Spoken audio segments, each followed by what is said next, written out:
News, सच जरूरी है। दर्शकों नमस्कार, मैं हूं श्रद्धा तिवारी और आप देख रहे हैं MNS न्यूज टीवी। तो स्वागत है आपका ब्रेक के बाद शाम की खबरों की ओर। एक नजर आज की हेडलाइंस की ओर। कांग्रेस ने किया दरकिनार, लेकिन मोदी ने जताया भरोसा। थरूर के नाम पर सियासी घमासान। वानखेड़े स्टेडियम में रोहित के नाम पर स्टैंड का उद्घाटन। रामगोपाल यादव को कोई प्रमाण पत्र जारी करने की जरूरत नहीं, बोली शाइना। जम्मू कश्मीर SIA की ताबड़तोड़ छापेमारी जारी। मातोश्री पहुंचे हर्षवर्धन सभा। तो खबरें विस्तार से। कांग्रेस ने किया दरकिनार, लेकिन मोदी ने जताया भरोसा। थरूर के नाम पर सियासी घमासान। भारत की आतंकवाद के खिलाफ जंग में ऑपरेशन सिंदूर एक अहम पड़ाव साबित हुआ।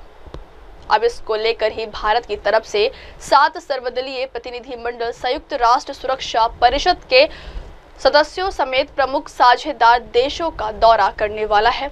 मोदी सरकार ने इस डेलीगेशन के लिए जिन सांसदों के नामों का ऐलान किया है, उसमें पूर्व केंद्रीय मंत्री और तिरुवनंतपुरम से लोकसभा सांसद शशि थरूर का नाम भी। गौरतलब है कि कांग्रेस ने जिन सांसदों का नाम डेलीगेशन के लिए दिया था, उनमें शशि थरूर का नाम शामिल नहीं था। इसको लेकर अब सियासत तेज हो गई है। कांग्रेस ने पार्टी द्रावा सुझाए नामों को दरकिनार करने का आरोप लगाया है। वहीं शशि थरूर ने मोदी सरकार का आभार जताया। कांग्रेस ने विदेश में भारत के पक्ष को मजबूती से रखने और पाकिस्तान प्रायोजित आतंकवाद को बेनकाब करने के लिए अगले सप्ताह से विभिन्न देशों का दौरा करने वाले प्रतिनिधिमंडलों के लिए अपने 4 नेताओं आनंद शर्मा, गौरव गोगोई, सैयद नासिर हुसैन और अमरिंदर सिंह राजा वड़िंग के नाम सरकार को दिए थे। पार्टी महासचिव जयराम रमेश का कहना है कि लोकसभा में नेता प्रतिपक्ष राहुल गांधी ने शुक्रवार को संसदीय कार्य मंत्री किरेन रिजिजू को पत्र लिखकर ये नाम दिए। इस लिस्ट में शशि थरूर का नाम भी शामिल नहीं है। सरकार पहलगाम में आतंकवादी हमले के जवाब में चलाए गए ऑपरेशन सिंदूर के बाद आक्रामक राजनयिक अभियान के तहत वैश्विक मंच पर भारत के पक्ष को मजबूती से रखने और पाकिस्तान प्रायोजित आतंकवाद को बेनकाब करने के लिए अगले सप्ताह से विभिन्न देशों में कई बहुदलीय प्रतिनिधिमंडल भेजेगी। भारत की आतंकवाद के खिलाफ जंग में ऑपरेशन सिंदूर एक अहम पड़ाव साबित हुआ। अब इसको लेकर ही भारत की तरफ से 7 सर्वदलीय प्रतिनिधिमंडल संयुक्त राष्ट्र सुरक्षा परिषद के सदस्यों समेत प्रमुख साझेदार देशों का दौरा करने वाला है।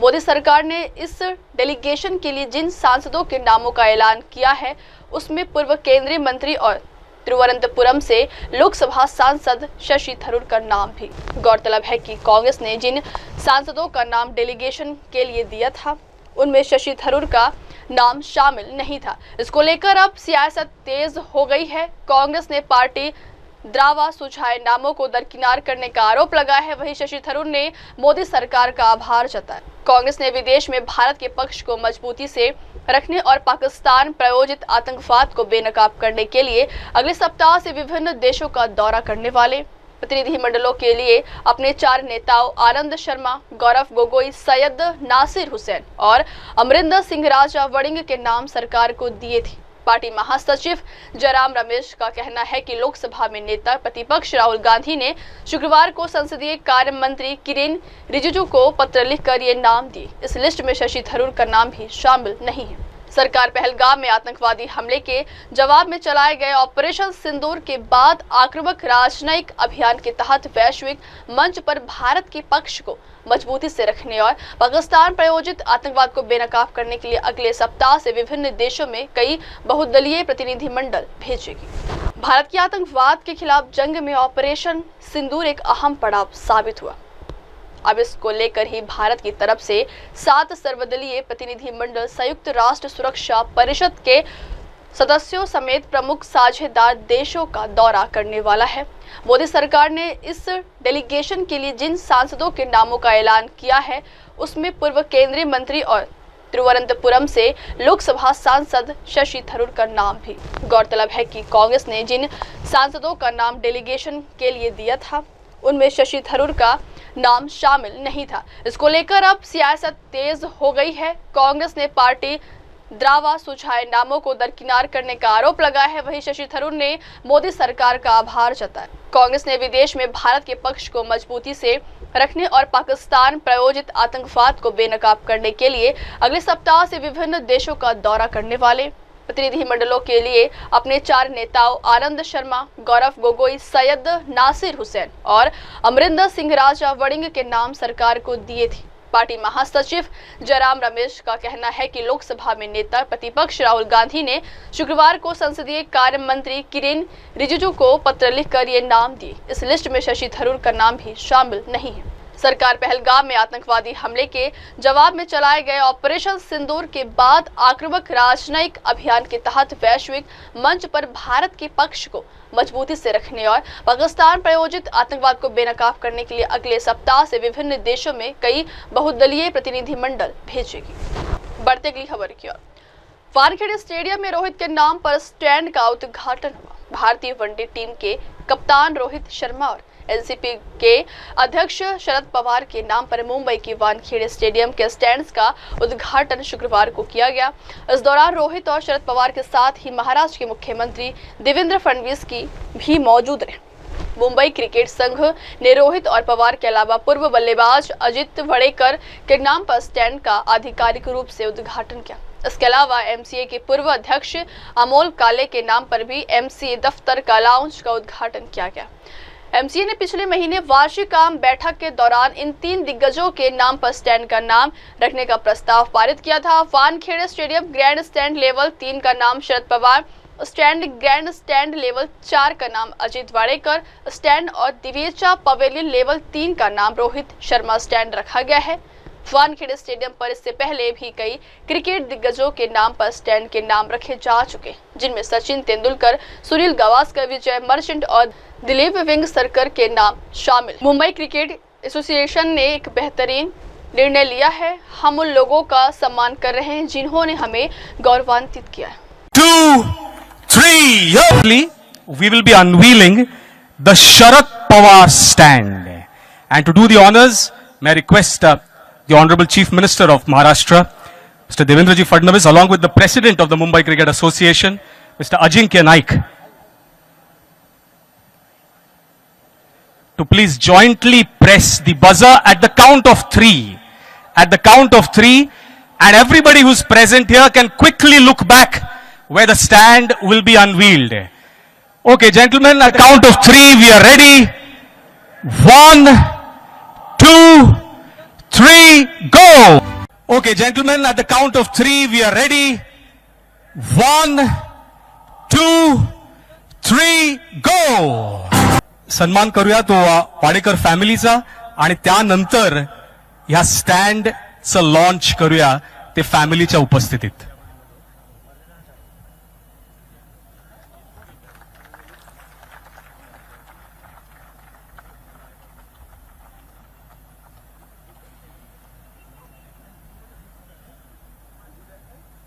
येस, त्यानंतर मी मान्यवरांना विनंती करीन की बझरच्या इथे येऊन आपण हा आजच्या संध्याकाळचा दुसरा stand, you can just look back at a count of 3. 1, 2, 3, here we go, the Ajit Wadekar stand.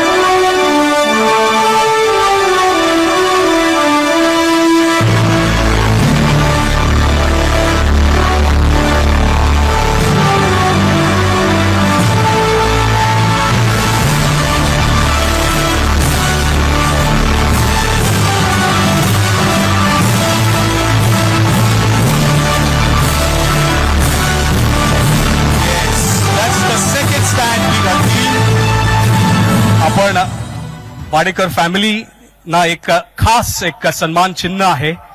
It's a nice token of appreciation with the stand there, the picture of the stand that we'd like to present to the family of late Ajit Wadekar. What a wonderful occasion this is. The 1971 victory is India's first ODI captain, a stylish left-handed batter known for his batting the triple century in runs. It will be a surreal feeling on 21st when I come here and play against Delhi Capitals representing Mumbai Indians, and to have a stand, it will be a very, very special feeling. And it will even get special while representing the country. Whenever that happens, India plays whichever team here, that is going to make even more special. So, and to have this a big honor in front of, so many people, especially my family, my mom and dad, my brother, his wife, and my wife, who's present here as well. Very, very special people in my life, and I'm so grateful and thankful to whatever they have sacrificed for me to stand here and talk about this special day. And of course, not to forget, my very, very special team, Mumbai Indians, is also here. Who I'm pretty sure are waiting for my speech to get over so that they can start training. But thank you guys for coming there and supporting. I would like to thank the media and all the members, and special thank to Shri Sharad Pawar Sahib and Fadnavis sir to be here and make it very, very special. This is a very, very special day in my life, which I will never forget. So thank you again. Thank you to all the MCA members, for honoring this to me and my family. It's a very, very special day. Thank you again. Good afternoon, everyone. Firstly, I would like to thank everyone who's come here to make this event so special for all of us. What is going to happen today, I have never dreamt of. As a kid growing up, wanting to play cricket for Mumbai, wanting to play cricket for India, no one thinks of these kind of things. For me,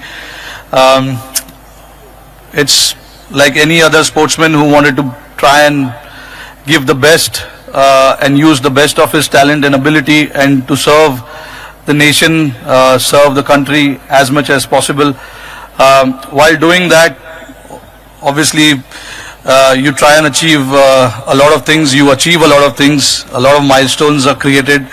But something like this, it is really, really special. Only because Wankhede is such an iconic stadium and so many memories have been created here. And for me to have my name amongst, the greats of the game and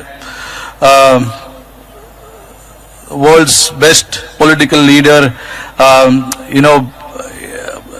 I cannot express what the feeling is. So for that, I am really, really grateful and honored and very, very thankful as well to all the MCA members, Ajinkya Nayak, Sanjay Nayak, Arman Bhai, and of course, not to forget the Apex Council members. For me to honor while I am playing, it makes it very, very special because I'm still playing. I've retired from 2 formats, but I'm still playing 1 format. So it'll be a surreal feeling on 21st when I come here and play against Delhi Capitals representing Mumbai Indians, and to have a stand. It will be a very, very special feeling, and it'll even get special while representing the country.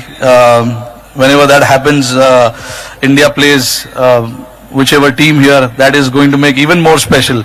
बढ़ते अगली खबर की ओर। रामगोपाल यादव को कोई प्रमाण पत्र जारी करने की जरूरत नहीं है, बोली Shaina NC. Wing commander Vyomika Singh पर समाजवादी पार्टी के सांसद रामगोपाल यादव की जातिगत टिप्पणी को लेकर शिवसेना नेता शाइना एनसी ने कहा है कि चाहे वह व्यामिका सिंह हो या सोफिया कुरैशी, ना तो रामगोपाल यादव और ना ही किसी अन्य नेता को उन्हें कोई प्रमाण पत्र जारी करने की जरूरत है। ये दोनों महिलाएं सक्षम हैं। उन्होंने 2025 के भारत पाकिस्तान संघर्ष के दौरान नेतृत्व का प्रदर्शन किया। अगर प्रधानमंत्री मोदी से देख सकते हैं तो अन्य नेता क्यों नहीं देख सकते। वहीं कांग्रेस नेता पी चिदंबरम के बयान पर भी शिवसेना नेता शाइना एनसी ने कहा है कि शायद यह पहली बार है कि पी चिदंबरम बिल्कुल सही कह रहे हैं कि भाजपा एक बहुत बड़ी ताकत है और भारतीय गठबंधन में कुछ भी नहीं बचा है। विंग कमांडर व्यामिका सिंह पर समाजवादी पार्टी के सांसद रामगोपाल यादव की जातिगत टिप्पणी को लेकर शिवसेना नेता शाइना एनसी ने कहा है कि चाहे वह व्यामिका सिंह हो या सोफिया कुरैशी, ना तो रामगोपाल यादव और ना ही किसी अन्य नेता को उन्हें कोई प्रमाण पत्र जारी करने की जरूरत है। ये दोनों महिलाएं सक्षम हैं। उन्होंने 2025 के भारत पाकिस्तान संघर्ष के दौरान नेतृत्व का प्रदर्शन किया। अगर प्रधानमंत्री मोदी से देख सकते हैं तो अन्य नेता क्यों नहीं देख सकते। वहीं कांग्रेस नेता पी चिदंबरम के बयान पर भी शिवसेना नेता शाइना एनसी ने कहा है कि शायद यह पहली बार है कि पी चिदंबरम बिल्कुल सही कह रहे हैं कि भाजपा एक बहुत बड़ी ताकत है और भारतीय गठबंधन में कुछ भी नहीं बचा है। विंग कमांडर व्यामिका सिंह पर समाजवादी पार्टी के सांसद रामगोपाल यादव की जातिगत टिप्पणी को लेकर शिवसेना नेता शाइना एनसी ने कहा है कि चाहे वह व्यामिका सिंह हो या सोफिया कुरैशी, ना तो रामगोपाल यादव और ना ही किसी अन्य नेता को उन्हें कोई प्रमाण पत्र जारी करने की जरूरत है। ये दोनों महिलाएं सक्षम हैं। उन्होंने 2025 के भारत पाकिस्तान संघर्ष के दौरान नेतृत्व का प्रदर्शन किया। अगर प्रधानमंत्री मोदी से देख सकते हैं तो अन्य नेता क्यों नहीं देख सकते। वहीं कांग्रेस नेता पी चिदंबरम के बयान पर भी शिवसेना नेता शाइना एनसी ने कहा है कि शायद यह पहली बार है कि पी चिदंबरम बिल्कुल सही कह रहे हैं कि भाजपा एक बहुत बड़ी ताकत है और भारतीय गठबंधन में कुछ भी नहीं बचा है। व्योमिका सिंह हो या सोफिया कुरैशी, दोनों को राम गोपाल यादव या कोई अन्य नेता के सर्टिफिकेट की आवश्यकता नहीं है। सोफिया कुरैशी का ट्रैक रिकॉर्ड देखिए। 2004 से 2006 वो एक प्लेटून कमांडर थी। 2007 से 2009 वो United Nations peace keeping mission में थी कांगो में। 2010 से 2013 वो एक सीनियर इंस्ट्रक्टर थी IMA में। 2014 से 2017 वो एक बटालियन सेकंड इन कमांड थी और 2018 में वो एक कमांडिंग ऑफिसर थी। वैसे ही आप व्योमिका सिंह को देखें, वो जात पात धर्म के आधार पे आगे नहीं बढ़ी है। ये दोनों महिला सक्षम है। उन्होंने लीडरशिप दिखाया 2025 के इंडिया पाकिस्तान कॉन्फ्लिक्ट में और उन्होंने ये दिखाया कि मिलिट्री कम्युनिकेशन और साइबर वॉरफेयर कैसे मॉडर्नाइज हुआ है। इंडियन आर्मी ने कैसे टेक्नोलॉजिकल कैपेबिलिटीज का इस्तेमाल किया है और कैसे ये दोनों महिलाओं ने जेंडर बैरियर्स को तोड़ा। ये प्रधानमंत्री मोदी देख सकते हैं तो अन्य नेतागण क्यों नहीं। और जब वो विवादजनक टिप्पणी देते हैं तो मैं मानती हूं कि सभी को इसका खंडन करना चाहिए। This is probably the first time that Mr. P. Chidambaram is absolutely right that BJP is a formidable force to reckon with and there is nothing left of the India alliance. The kind of bickering that one sees in their alliance shows you there is no vision plan and no leadership qualities for the future. Having said that, this is the time that we expect the opposition and every stakeholder to stand in solidarity with Prime Minister Modi in the fight against terror. So in that sense, Mr. Chidambaram is absolutely right. बढ़ते अगली खबर क्या। Jammu Kashmir SIA की ताबड़तोड़ छापेमारी जारी। राज्य जांच एजेंसी शनिवार को मध्य और उत्तरी कश्मीर में कई स्थानों पर छापेमारी कर रही है। आधिकारिक सूत्रों ने GNS को बताया है कि यह छापेमारी क्षेत्र में संदिग्ध आतंकी गतिविधियों पर चल रही कार्रवाई के सिलसिले में की जा रही है। यह छापेमारी सोपोर, बारामुल्ला, हंदवाड़ा, गंदेरबल और श्रीनगर इलाकों में की जा रही है। राज्य जांच एजेंसी शनिवार को मध्य और उत्तरी कश्मीर में कई स्थानों पर छापेमारी कर रही है। आधिकारिक सूत्रों ने GNS को बताया है कि यह छापेमारी क्षेत्र में संदिग्ध आतंकी गतिविधियों पर चल रही कार्रवाई के सिलसिले में की जा रही है। यह छापेमारी सोपोर, बारामुल्ला, हंदवाड़ा, गंदेरबल और श्रीनगर इलाकों में की जा रही है। राज्य जांच एजेंसी शनिवार को मध्य और उत्तरी कश्मीर में कई स्थानों पर छापेमारी कर रही है। आधिकारिक सूत्रों ने GNS को बताया है कि यह छापेमारी क्षेत्र में संदिग्ध आतंकी गतिविधियों पर चल रही कार्रवाई के सिलसिले में की जा रही है। यह छापेमारी सोपोर, बारामुल्ला, हंदवाड़ा, गंदेरबल और श्रीनगर इलाकों में की जा रही है।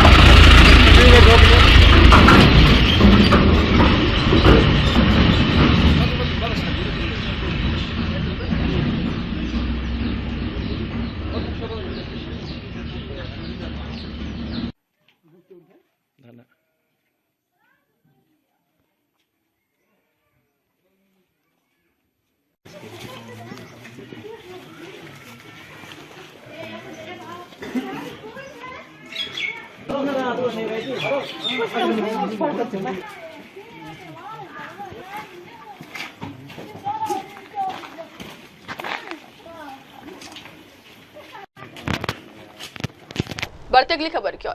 मातोश्री पहुंचे हर्षवर्धन सपकाल। महाराष्ट्र में स्थानीय निकाय चुनावों की सुगबुगाहट के साथ ही राजनीति भी गरमाने लगी है। शुक्रवार को महाराष्ट्र कांग्रेस अध्यक्ष हर्षवर्धन सपकाल ने शिवसेना यूबीटी के प्रमुख उद्धव ठाकरे से मातोश्री में मुलाकात की। इस मौके पर उन्होंने उद्धव ठाकरे को राहुल गांधी की एक किताब भेंट की। बदले में उद्धव ठाकरे ने लोनार झील की तस्वीरों वाली एक किताब, शिवसेना प्रमुख बाला साहेब ठाकरे का एक कैरिकेचर और पंढरपुर वारी की तस्वीरों वाली एक किताब भेंट की। महाराष्ट्र कांग्रेस अध्यक्ष सपकाल की उद्धव ठाकरे से ऐसे वक्त पर हुई मुलाकात जब राज्य में स्थानीय निकाय चुनावों को लेकर चर्चा छिड़ी हुई है कि क्या महायुति और एमवीए के घटक साथ रह चुनाव लड़ेंगे या फिर अलग अलग चुनाव। एक दिन पहले हर्षवर्धन सपकाल ने यूबीटी के साथ गठबंधन पर सस्पेंस व्यक्त किया था। उन्होंने यह कहा था कि राज्य में निकाय चुनाव में गठबंधन पर फैसला लेने के लिए स्थानीय जिला समितियों को अधिकृत किया गया है। शिवसेना प्रमुख उद्धव ठाकरे के साथ अपनी मुलाकात के बारे में कांग्रेस के प्रदेश अध्यक्ष हर्षवर्धन सपकाल ने कहा है कि मैं आज उनसे मिलने आया था और हमारी बहुत अच्छी बातचीत हुई। वहीं उन्होंने कांग्रेस नेता पी चिदंबरम के इंडिया ब्लॉक संबंधी बयान पर कांग्रेस प्रदेश अध्यक्ष हर्षवर्धन सपकाल ने कहा कि यह उनकी निजी राय है। महाराष्ट्र में स्थानीय निकाय चुनावों की सुगबुगाहट के साथ ही राजनीति भी गरमाने लगी है। शुक्रवार को महाराष्ट्र कांग्रेस अध्यक्ष हर्षवर्धन सपकाल ने शिवसेना यूबीटी के प्रमुख उद्धव ठाकरे से मातोश्री में मुलाकात की। इस मौके पर उन्होंने उद्धव ठाकरे को राहुल गांधी की एक किताब भेंट की। बदले में उद्धव ठाकरे ने लोनार झील की तस्वीरों वाली एक किताब, शिवसेना प्रमुख बाला साहेब ठाकरे का एक कैरिकेचर और पंढरपुर वारी की तस्वीरों वाली एक किताब भेंट की। महाराष्ट्र कांग्रेस अध्यक्ष सपकाल की उद्धव ठाकरे से ऐसे वक्त पर हुई मुलाकात जब राज्य में स्थानीय निकाय चुनावों को लेकर चर्चा छिड़ी हुई है कि क्या महायुति और एमवीए के घटक साथ रह चुनाव लड़ेंगे या फिर अलग अलग चुनाव। एक दिन पहले हर्षवर्धन सपकाल ने यूबीटी के साथ गठबंधन पर सस्पेंस व्यक्त किया था। उन्होंने यह कहा था कि राज्य में निकाय चुनाव में गठबंधन पर फैसला लेने के लिए स्थानीय जिला समितियों को अधिकृत किया गया है। शिवसेना प्रमुख उद्धव ठाकरे के साथ अपनी मुलाकात के बारे में कांग्रेस के प्रदेश अध्यक्ष हर्षवर्धन सपकाल ने कहा है कि मैं आज उनसे मिलने आया था और हमारी बहुत अच्छी बातचीत हुई। वहीं उन्होंने कांग्रेस नेता पी चिदंबरम के इंडिया ब्लॉक संबंधी बयान पर कांग्रेस प्रदेश अध्यक्ष हर्षवर्धन सपकाल ने कहा कि यह उनकी निजी राय है। महाराष्ट्र में स्थानीय निकाय चुनावों की सुगबुगाहट के साथ ही राजनीति भी गरमाने लगी है। शुक्रवार को महाराष्ट्र कांग्रेस अध्यक्ष हर्षवर्धन सपकाल ने शिवसेना यूबीटी के प्रमुख उद्धव ठाकरे से मातोश्री में मुलाकात की। इस मौके पर उन्होंने उद्धव ठाकरे को राहुल गांधी की एक किताब भेंट की।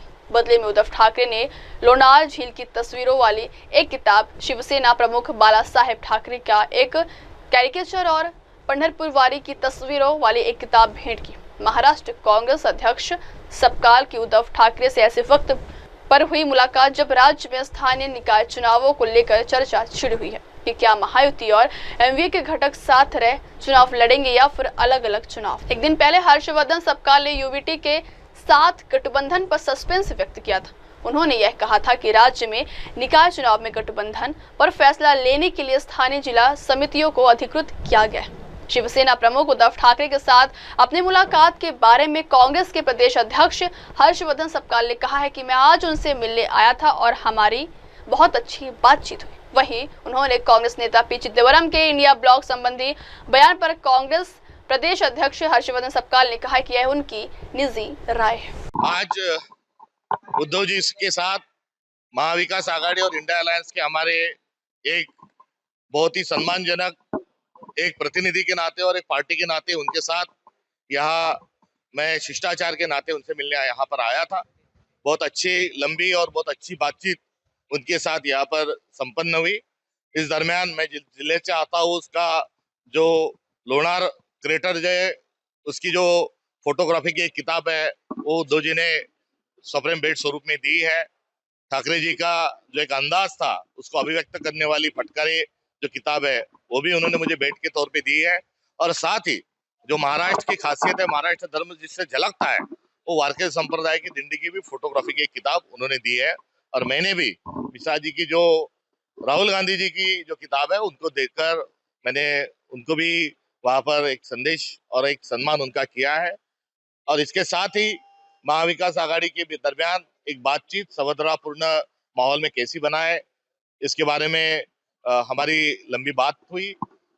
बहरहाल जो लोकल बॉडी के इलेक्शन है उसमें कांग्रेस की जो भूमिका है कि लोकल लेवल पर, जिला लेवल पर, यूनिट लेवल पर उसके अधिकार प्रदान किए गए हैं। सभी ने उनसे भी जानकारी दी, उन्होंने भी उसी प्रकार से एक्सरसाइज शिवसेना कर रहे हैं ये भी बताया। तो आज की मुलाकात कोई राजनीतिक अंदाज में या कोई राजनीतिक एजेंडा के तहत नहीं थी।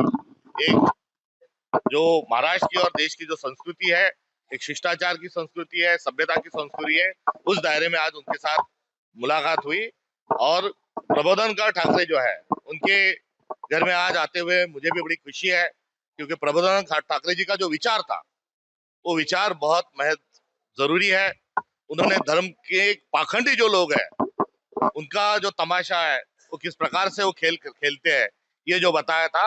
आज बदकिस्मती से वैसा ही खेल धर्म के नाते खेलने वाली जो शक्तियां है, भाजपा जो है, उनके खिलाफ में और उनका हमारा क्या उसको संबोधन होना चाहिए, इसकी भी आज चिंतन इस बैठक के दरमियान अपने आप में यहाँ पर मेरे ही व्यक्ति किरदार के बीच में अपने आप में हुआ। मैं कांग्रेस का प्रांताध्यक्ष हूँ और कांग्रेस की जो लाइन है वो बीजेपी के खिलाफ जितने लोग हैं उनके साथ आगे चलने की लाइन है। इसके साथ किसी ने की होगी जो टिप्पणी होगी वो उनकी व्यक्तिगत है, पार्टी का रोल मैं आपको बता चुका। सवाल तो खड़े रहेंगे, सवाल खड़े करना और प्रोपेगेंडा करना यही भाजपा का काम है, वो उनका काम करते रहेंगे, मगर हम उनको शिकस्त देकर रहेंगे।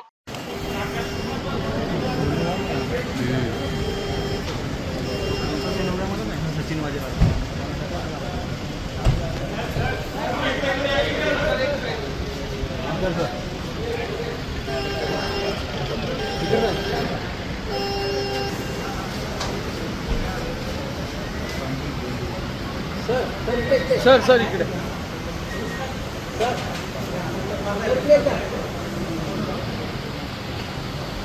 बढ़ते अगली खबर की ओर। पाक गोलीबारी में शहीद जवान का शव पहुंचा नवादा। भारत पाकिस्तान तनाव के बीच ऑपरेशन सिंदूर के दौरान जम्मू कश्मीर में पाकिस्तानी गोलीबारी में शहीद हुए बीएसएफ जवान मनीष कुमार का पार्थिव शरीर 16 मई दिन शुक्रवार शाम पटना एयरपोर्ट पर पहुंचा। हवाई अड्डे पर सुरक्षा कर्मियों ने कुमार को गार्ड ऑफ ऑनर दिया और उनके पार्थिव शरीर पर पुष्प चक्र अर्पित किए गए। इसके बाद पार्थिव शरीर को नवादा जिले के कवाकोल गांव स्थित उनके घर ले जाया गया। उनका अंतिम संस्कार उनके पैतृक स्थान पर पूरे राजकीय सम्मान के साथ किया जाएगा। केंद्रीय मंत्री गिरिराज सिंह और नित्यानंद राय, बिहार के डिप्टी सीएम सम्राट चौधरी और विजय कुमार सिन्हा, राज्य के कई मंत्री और वरिष्ठ अधिकारी पटना एयरपोर्ट पर मौजूद थे और उन्होंने पुष्पांजलि अर्पित की। विजय कुमार सिन्हा ने सोशल मीडिया प्लेटफॉर्म एक्स पर एक पोस्ट में कहा, भारत माता के वीर सपूत शहीद मनीष कुमार को भावभीनी श्रद्धांजलि। उन्होंने न केवल बिहार बल्कि पूरे देश को गौरवान्वित। भारत पाकिस्तान तनाव के बीच ऑपरेशन सिंदूर के दौरान जम्मू कश्मीर में पाकिस्तानी गोलीबारी में शहीद हुए बीएसएफ जवान मनीष कुमार का पार्थिव शरीर 16 मई दिन शुक्रवार शाम पटना एयरपोर्ट पर पहुंचा। हवाई अड्डे पर सुरक्षा कर्मियों ने कुमार को गार्ड ऑफ ऑनर दिया और उनके पार्थिव शरीर पर पुष्प चक्र अर्पित किए गए। इसके बाद पार्थिव शरीर को नवादा जिले के कवाकोल गांव स्थित उनके घर ले जाया गया। उनका अंतिम संस्कार उनके पैतृक स्थान पर पूरे राजकीय सम्मान के साथ किया जाएगा।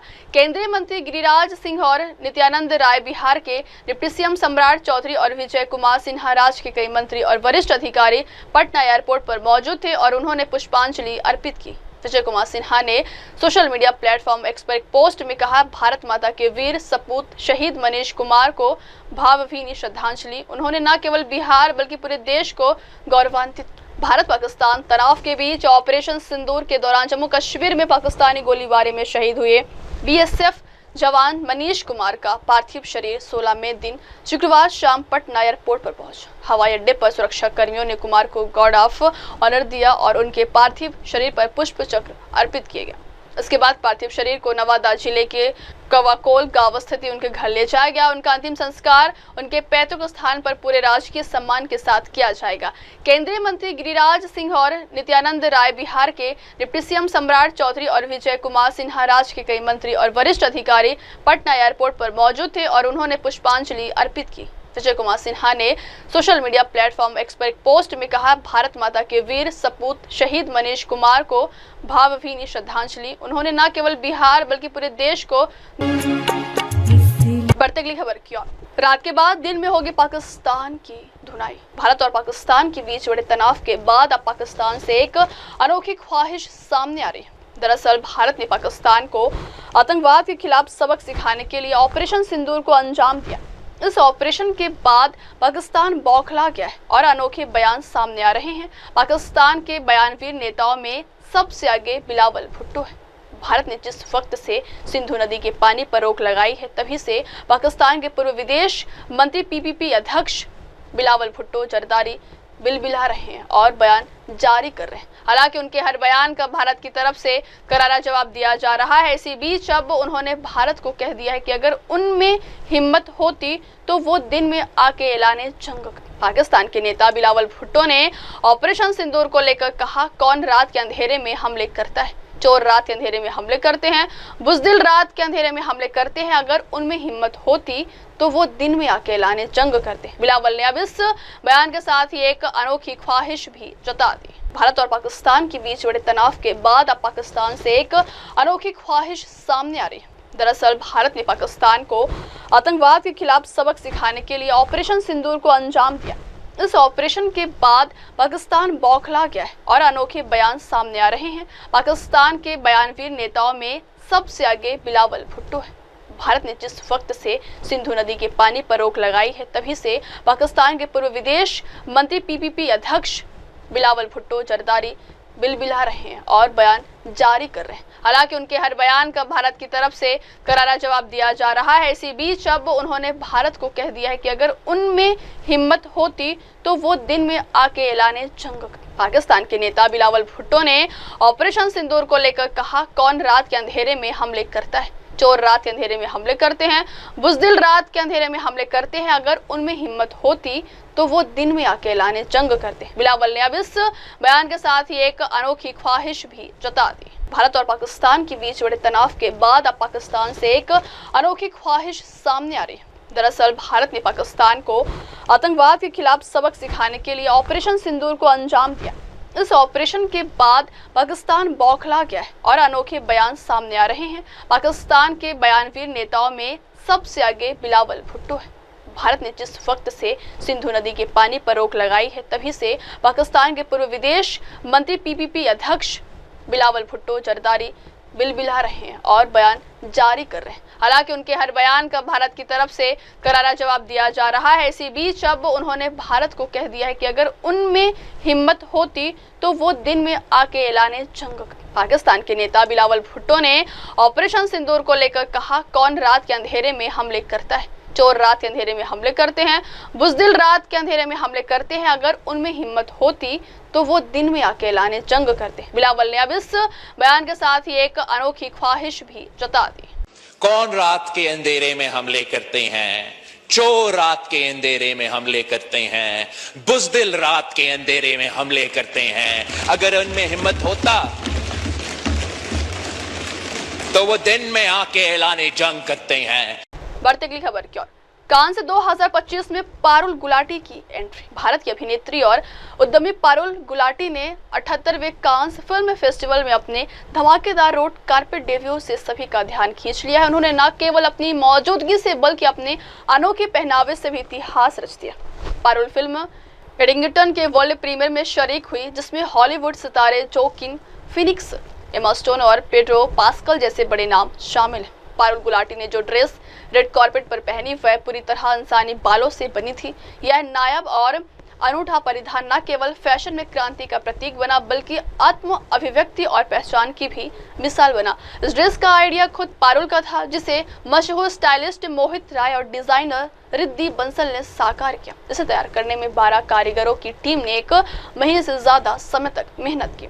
पारुल गुलाटी ने इस लुक को अपनी हेयर एक्सटेंशन ब्रांड और महिला सशक्तिकरण की सोच को समर्पित किया। उन्होंने कहा कि कांस फिल्म फेस्टिवल में शामिल होना मेरा सपना था, सिर्फ एक अभिनेत्री के रूप में नहीं बल्कि एक ऐसी महिला के रूप में जिसे सिनेमा और आत्म अभिव्यक्ति दोनों से बेहद लगाव है।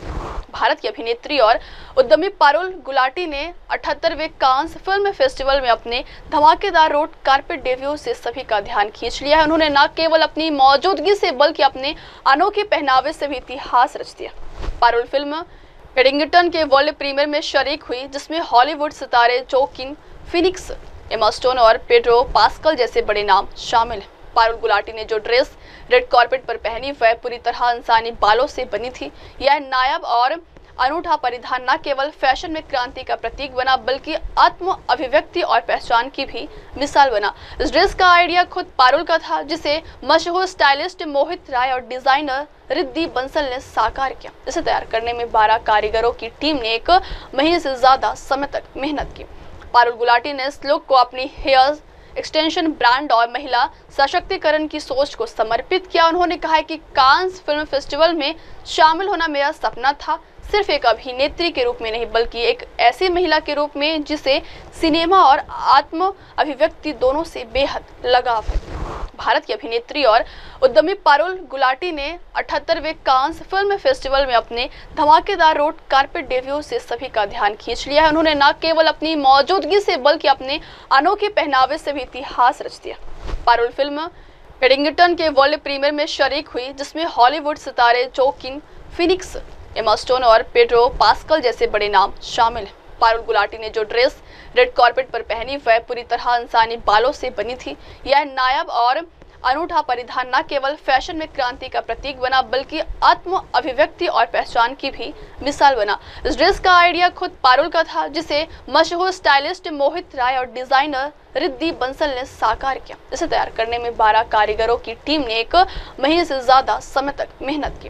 पारुल गुलाटी ने इस लुक को अपनी हेयर एक्सटेंशन ब्रांड और महिला सशक्तिकरण की सोच को समर्पित किया। उन्होंने कहा है कि कांस फिल्म फेस्टिवल में शामिल होना मेरा सपना था, सिर्फ एक अभिनेत्री के रूप में नहीं बल्कि एक ऐसी महिला के रूप में जिसे सिनेमा और आत्म अभिव्यक्ति दोनों से बेहद लगाव है।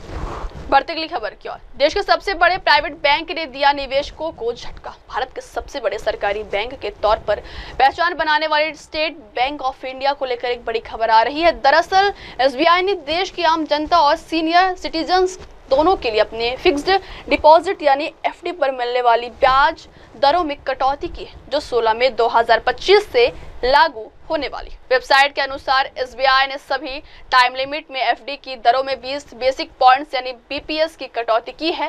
ताज़ा एफडी रेट में कटौती 15 अप्रैल 2025 को पिछले एफडी रेट में कटौती से ठीक 1 महीना के बाद हुई। सभी टाइम लिमिट में 20 बेसिक पॉइंट्स की कटौती के बाद एसबीआई 3 करोड़ रुपए से कम की राशि के लिए आम जनता के लिए 3.30% और 6.70% सालाना यानी स्पेशल एफडी के बिना के बीच एफडी इंटरेस्ट रेट प्रोवाइड करवाता है। इससे पहले एसबीआई 7 दिनों से लेकर 10 तक की एफडी पर 3.5% और 6.9% सालाना ब्याज दे रही थी। एसबीआई ने अपने स्पेशल एफडी स्कीम अमृत वृष्टि पर इंटरेस्ट रेट में भी 0.20% की कटौती की है। बैंक की वेबसाइट के अनुसार अमृत वृष्टि स्कीम की टाइम लिमिट 444 दिन, जिसे आम जनता के लिए ब्याज दर 7.5% से कम कर 6.85% कर दिया गया। भारत के सबसे बड़े सरकारी बैंक के तौर पर पहचान बनाने वाले स्टेट बैंक ऑफ इंडिया को लेकर एक बड़ी खबर आ रही है। दरअसल एसबीआई ने देश की आम जनता और सीनियर सिटीजन्स दोनों के लिए अपने फिक्स्ड डिपॉजिट यानी एफडी पर मिलने वाली ब्याज दरों में कटौती की है, जो 16 मई 2025 से लागू होने वाली। वेबसाइट के अनुसार एसबीआई ने सभी टाइम लिमिट में एफडी की दरों में 20 बेसिक पॉइंट्स यानी बीपीएस की कटौती की है।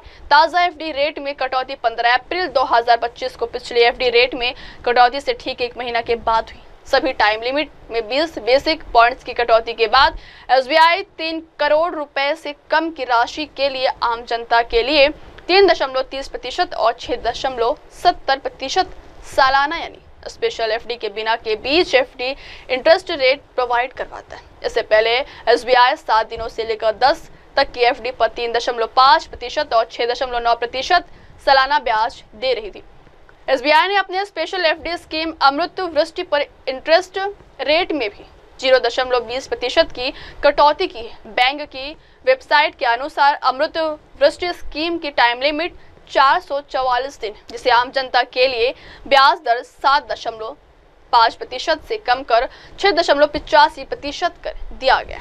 भारत के सबसे बड़े सरकारी बैंक के तौर पर पहचान बनाने वाले स्टेट बैंक ऑफ इंडिया को लेकर एक बड़ी खबर आ रही है। दरअसल एसबीआई ने देश की आम जनता और सीनियर सिटीजन्स दोनों के लिए अपने फिक्स्ड डिपॉजिट यानी एफडी पर मिलने वाली ब्याज दरों में कटौती की है, जो 16 मई 2025 से लागू होने वाली। वेबसाइट के अनुसार एसबीआई ने सभी टाइम लिमिट में एफडी की दरों में 20 बेसिक पॉइंट्स यानी बीपीएस की कटौती की है।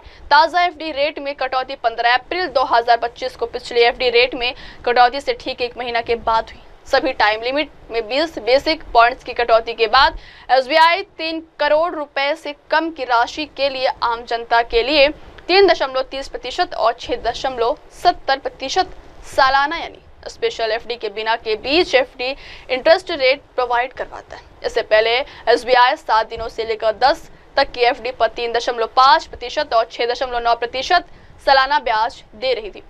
एसबीआई ने अपने स्पेशल एफडी स्कीम अमृत वृष्टि पर इंटरेस्ट रेट में भी 0.20% की कटौती की है। बैंक की वेबसाइट के अनुसार अमृत वृष्टि स्कीम की टाइम लिमिट 444 दिन, जिसे आम जनता के लिए ब्याज दर 7.5% से कम कर 6.85% कर दिया गया।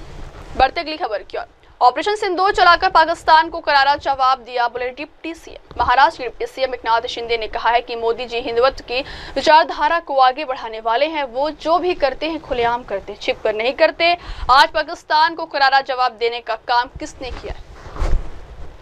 देश के प्रधानमंत्री मोदी ने किया है। ऑपरेशन सिंदूर चलाकर पाकिस्तान को करारा जवाब दिया गया है। उनके एयरबेस पूरी तरह से नष्ट कर दिए गए हैं। आतंकी ठिकानों को नष्ट कर दिया गया है। भारत की ताकत, ब्रह्मोस की ताकत दुनिया ने देखी है। इस देश की जनता समझदार है और देश की जनता हमारी भारतीय सेना और पीएम मोदी के साथ खड़ी है।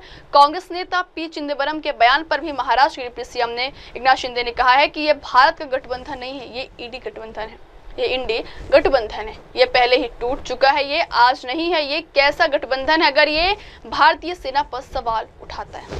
इंडिया गठबंधन टूट रही है, उसको जोड़ने की जरूरत है। इसके गठबंधन टूट रही है। कांग्रेस के नेता पी चिदंबरम ने कहा है कि कांग्रेस इंडिया गठबंधन टूट रही है, उसको जोड़ने की जरूरत है। इंडिया गठबंधन के किधर है? वो इंडिया अलायंस है, इंडिया नहीं है। इंडिया अलायंस वो तो टूट गई है कभी, वो किधर है अभी? वो भी नहीं है, क्योंकि आज जो देश के खिलाफ निर्णय लेने वाले लोगों का अगर साथ देते हैं, आज हमारे जो भारतीय सेना है उसके ऊपर सवाल खड़ा करते हैं, वो काहे की इंडिया अलायंस वो कभी टूट गई है। बढ़ते अगली खबर की ओर। पिंपरी चिंचवड़ में ध्वस्त किए जा रहे 36 अवैध बंगले। पिंपरी चिंचवड़ शहर के चिखली क्षेत्र में इंद्रायणी नदी की नीली बाढ़ रेखा में बनाए गए 36 अवैध बंगलों और अन्य निर्माणों को हटाने के लिए निवासियों द्वारा सर्वोच्च न्यायालय में दायर की गई अपील को खारिज कर दिया था। इसके परिणाम स्वरूप हरित लवाज द्वारा दिया गया निर्णय बरकरार रखते हुए प्रशासन को 31 मई तक नदी के वास्तविक क्षेत्र को फिर से उसकी मूल स्थिति में लाने के लिए इन निर्माणों को तोड़ने का आदेश दिया था। इस आदेश के तहत पुणे जिले में पिंपरी चिंचवड़ उपनगर में निकाय अधिकारियों ने इंद्रायणी नदी के किनारे अवैध रूप से बने 36 बंगलों को शनिवार को ढहाना शुरू कर दिया। पिंपरी चिंचवड़ महानगर पालिका के अधिकारी और कर्मचारी सुबह चिखली गांव में उस जगह पहुंचे जहां ये बंगले बने हुए थे। महानगर पालिका के आयुक्त शेखर सिंह ने बताया कि निकाय ने बंगलों को ढहाना शुरू कर दिया है, क्योंकि मानसून के दौरान तोड़फोड़ अभियान चलाना मुश्किल हो जाएगा।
बढ़ते अगली खबर की ओर। पाक का छोड़ा मौका, मोदी का देश को धोखा। 5 अप्रैल को जम्मू कश्मीर के हुए पहलगाम हमले के जवाबी कार्रवाई में भारत ने ऑपरेशन सिंदूर लॉन्च किया था। इस ऑपरेशन के तहत भारत ने पाकिस्तान के 9 आतंकी ठिकानों को मिट्टी में मिला दिया। इसके बाद बौखलाए पाकिस्तान ने भारत पर ड्रोन हमला करने का कोशिश किया, जिसे भारतीय सेना ने करारा जवाब देते हुए हवा में ही सारे ड्रोन्स को मार गिराया। फिर दोनों देशों के बीच सीज फायर पर बात बनी। फिलहाल सीज फायर होने के बाद भारत पाकिस्तान तनाव का माहौल खत्म हो गया है। चीजें सामान्य रूप से पटरी पर आने लगी हैं। इस बीच अब ऑपरेशन सिंदूर को लेकर नेताओं का सियासी वार शुरू हो गया। ऐसे में अब उत्तर प्रदेश के भदोही जनपद में आम आदमी पार्टी के कार्यकर्ताओं ने प्रदर्शन किया। दरअसल भदोही जनपद में आपके कार्यकर्ता बैनर लिए जा रहे हैं। बैनर में लिखा हुआ था कि इस बार पाक को वापस भारत में शामिल करने का शानदार मौका था, लेकिन पीएम मोदी ने अमेरिका के कहने पर सीज फायर करके वो मौका गंवा दिया। मोदी सरकार के इस फैसले के विरोध में आप कार्यकर्ताओं ने भदोही जनपद में किया प्रदर्शन। 5 अप्रैल को जम्मू कश्मीर के हुए पहलगाम हमले के जवाबी कार्रवाई में भारत ने ऑपरेशन सिंदूर लॉन्च किया था। इस ऑपरेशन के तहत भारत ने पाकिस्तान के 9 आतंकी ठिकानों को मिट्टी में मिला दिया। इसके बाद बौखलाए पाकिस्तान ने भारत पर ड्रोन हमला करने का कोशिश किया, जिसे भारतीय सेना ने करारा जवाब देते हुए हवा में ही सारे ड्रोन्स को मार गिराया। फिर दोनों देशों के बीच सीज फायर पर बात बनी। फिलहाल सीज फायर होने के बाद भारत पाकिस्तान तनाव का माहौल खत्म हो गया है। चीजें सामान्य रूप से पटरी पर आने लगी हैं। इस बीच अब ऑपरेशन सिंदूर को लेकर नेताओं का सियासी वार शुरू हो गया। ऐसे में अब उत्तर प्रदेश के भदोही जनपद में आम आदमी पार्टी के कार्यकर्ताओं ने प्रदर्शन किया। दरअसल भदोही जनपद में आपके कार्यकर्ता बैनर लिए जा रहे हैं। बैनर में लिखा हुआ था कि इस बार पाक को वापस भारत में शामिल करने का शानदार मौका था, लेकिन पीएम मोदी ने अमेरिका के कहने पर सीज फायर करके वो मौका गंवा दिया। मोदी सरकार के इस फैसले के विरोध में आप कार्यकर्ताओं ने भदोही जनपद में किया प्रदर्शन। 5 अप्रैल को जम्मू कश्मीर के हुए पहलगाम हमले के जवाबी कार्रवाई में भारत ने ऑपरेशन सिंदूर लॉन्च किया था। इस ऑपरेशन के तहत भारत ने पाकिस्तान के 9 आतंकी ठिकानों को मिट्टी में मिला दिया। इसके बाद बौखलाए पाकिस्तान ने भारत पर ड्रोन हमला करने का कोशिश किया, जिसे भारतीय सेना ने करारा जवाब देते हुए हवा में ही सारे ड्रोन्स को मार गिराया। फिर दोनों देशों के बीच सीज फायर पर बात बनी। फिलहाल सीज फायर होने के बाद भारत पाकिस्तान तनाव का माहौल खत्म हो गया है। चीजें सामान्य रूप से पटरी पर आने लगी हैं। इस बीच अब ऑपरेशन सिंदूर को लेकर नेताओं का सियासी वार शुरू हो गया। ऐसे में अब उत्तर प्रदेश के भदोही जनपद में आम आदमी पार्टी के कार्यकर्ताओं ने प्रदर्शन किया। दरअसल भदोही जनपद में आपके कार्यकर्ता बैनर लिए जा रहे हैं। बैनर में लिखा हुआ था कि इस बार पाक को वापस भारत में शामिल करने का शानदार मौका था, लेकिन पीएम मोदी ने अमेरिका के कहने पर सीज फायर करके वो मौका गंवा दिया। मोदी सरकार के इस फैसले के विरोध में आप कार्यकर्ताओं ने भदोही जनपद में किया प्रदर्शन। अब वक्त हो चला दर्शकों ब्रेक के बाद की खबरें देखते रहिए मेरे सहयोगी मयूरी के साथ। तब तक के लिए देखते रहिए देश और दुनिया की तमाम बड़ी खबरें। धन्यवाद। नमस्कार, मैं हूं Abhishek Bachchan. Keep watching MNS news.